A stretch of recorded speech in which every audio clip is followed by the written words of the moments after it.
Bir zaman sən mənə gülüm deyərdin.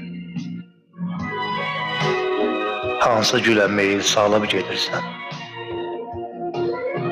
Ruhumun əkizi ömrüm deyərdin.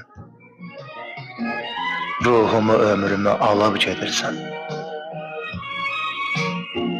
Deyirdin görürəm səndə özümü. Tək sənlə bölürəm ürək sözümü. Mənim də güldürən sənin üzümü. Yalan xəyallara dalıb gedirsən.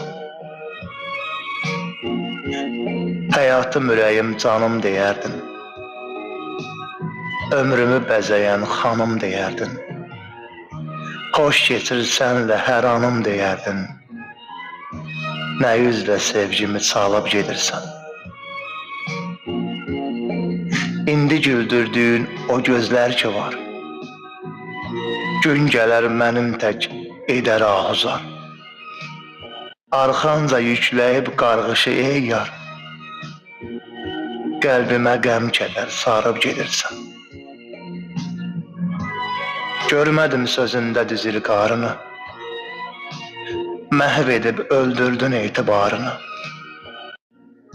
Yolumda verərdim dünya varını. Sən isə könlümü yarıb gedirsən. Sən isə könlümü yarıb gedirsən.